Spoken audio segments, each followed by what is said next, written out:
బొత్స సత్యనారాయణ ఎన్ని పదవులను చేపట్టినా చీపురుపల్లి నియోజకవర్గానికి చేసిందేమీ లేదని, ఆయన వల్లనే ఈ ప్రాంతం వెనుకబడిపోయిందని జనసేన మీడియా కోఆర్డినేటర్ కోట్ల కృష్ణ ఆరోపించారు. శనివారం రాత్రి చీపురుపల్లి మండలం గులివెందాడ అగ్రహారంలో జరిగిన కూటమి ఎన్నికల ప్రచారంలో ఆయన మాట్లాడారు.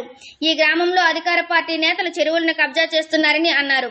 తోటపల్లి కాలువకు రైతులు భూములు ఇవ్వడం జరిగింది తప్ప కాలువ వల్ల రైతులకు చుక్క నీరు రాలేదని తెలిపారు. 3 సార్లు అధికారం చేపట్టిన బొత్స ఈ విషయంలో ఏమి చేశారన్నది చెప్పాలని ప్రశ్నించారు.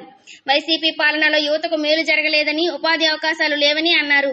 జరగబో సాధారణ ఎన్నికల్లో కూటమి అభ్యర్థి కళా వెంకట్రావుకి ఓట్లు వేసి భారీ మెజార్టీతో గెలిపించాలని కోరారు. అది కూడా లేదు. రోడ్లు గాని, రవాణా వ్యవస్థ గాని, కాలువలు గాని ఏవి కూడా సరిగ్గా లేదనేసి నేను సభాముఖంగా తెలియజేస్తున్నాను. మరి ముఖ్యంగా ఈ ప్రాంతంలో ఎక్కువ మంది యువత వలసలు వెళ్లాల్సిన పరిస్థితి ఉంది. ఎందుకు అంటే ఇక్కడ పరిశ్రమలు స్థాపించడం లేదు. ఎవరో నాయకుడు వస్తున్నాడు, ఏదో చేస్తున్నాడు, గెలిచేస్తున్నారు, వెళ్లిపోతున్నారు. కానీ చీపురుపల్లి పట్టణంలో ఎక్కడైనా పరిశ్రమ అనేది ఉందా? లేదు. పళ్ళ బట్టలు వేసుకోవాల్సిన పరిస్థితి, లేదంటే చిరు వ్యాపారాలు చేసుకోవాల్సిన పరిస్థితి ఇక్కడ ఉంది అంటే కారణం మన అసమర్థత పాలన వల్లనే.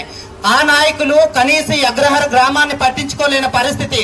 కాలువలు చూస్తున్నట్టయితే ఎప్పుడు కూడా మురుగుతో నిండిపోవాల్సిన పరిస్థితి. ఇది కూడా 10 సార్లు పంచాయతీ పరిధిలోకి వెళ్లి ఆఫీస్కి వెళ్లి కంప్లైంట్ చేస్తే గానీ ఈ కాలువలు గానీ చేయడం లేని పరిస్థితి.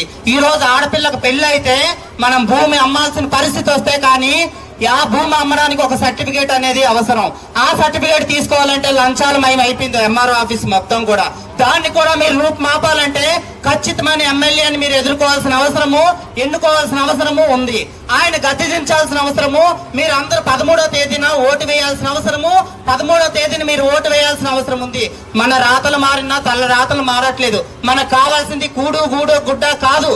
మనకు కావాల్సింది విద్య, వైద్యము, ఆరోగ్యము, ఉపాధి మరియు రాజ్యాధికారం అనేసి నేను చెప్తున్నాను. ఇంకోటమ్మా, మహిళలకి చంద్రబాబు నాయుడు గారు పెద్దపీట వేయాల్సిన పరిస్థితి వచ్చింది. ఎందుకంటే ఆనాడు ఒక్క ఛాన్స్ అని అధికారంలోకి వచ్చిన జగన్మోహన్ రెడ్డి, ఆనాడు ఒక్క ఛాన్స్ అని అధికారంలోకి వచ్చిన జగన్మోహన్ రెడ్డి ముఖ్యంగా మహిళలను మోసం చేశాడు. మద్యపానం నిషేధం అని చెప్పి దశల వారీగా మద్యాన్ని తగ్గించకుండా మద్యం దుకాణాలు, బెల్ట్ దుకాణాలు ఈ అగ్రహార గ్రామంలో పెంచుకుంటూ పోయారు. కానీ ఎక్కడైనా ఉన్నారా? దీనివల్ల ఎంతమంది తాలుబట్లు తెగిపోయాయనేవి మీ అందరికీ తెలుసు. ఇంకోటి ముఖ్యంగా ఈ అగ్రహార గ్రామాలకి పట్టాలు లేవు. పట్టాలు తెచ్చుకోవాలంటే మనం గ్యారంటీగా ముఖ్య నాయకులు, ఎక్స్పీరియన్స్ ఉన్న నాయకులు మనం ఎన్నుకోవాల్సిన పరిస్థితి ఉంది. కాబట్టి కళా వెంకట్రావు గారు అతి సౌమ్యుడు, ఈ విజయనగరం జిల్లాలో మంచి పట్టున్నటువంటి వ్యక్తి. ఆ యొక్క వ్యక్తిని మనం సైకిల్ గుర్తు మీద గుర్తుపెట్టుకోండి అమ్మా. సైకిల్ గుర్తు మీద మనకి కోట్లు లేవు కానీ ఓట్లు ఉన్నాయి. కాబట్టి మీరందరూ కూడా ఓట్లకి మీరందరూ 13వ తేదీన వెళ్లి సైకిల్ గుర్తు మీద వెళ్ళాలి. మా పవన్ కళ్యాణ్ గారి యొక్క ఆదేశాల మేరకు మా జైన్ సైనికులందరి సపోర్ట్ మీకు ఉంటుంది సార్. ఖచ్చితంగా మిమ్మల్ని అత్యంత భారీ మెజార్టీతో గెలిపించి ఇక్కడ కళా వెంకట్రావు గారిని మినిస్టర్ గా చేసి ఇదే వేదిక మీద సన్మాన సభ చేయాలని నేను నిర్ణయించుకుంటూ సభాముఖంగా నేను తెలియజేస్తున్నాను. తోటపల్లి కాలువకు మన అందరం భూములు ఇచ్చాం. వేల కోట్ల విలువ చేసే భూములు. ఈ రోజు ఆ భూములు ఆ రోజే తెలుసు. బొత్స సత్యనారాయణ గారు ఈ నియోజకవర్గంలో 3 సార్లు మంత్రిగా చేశారు.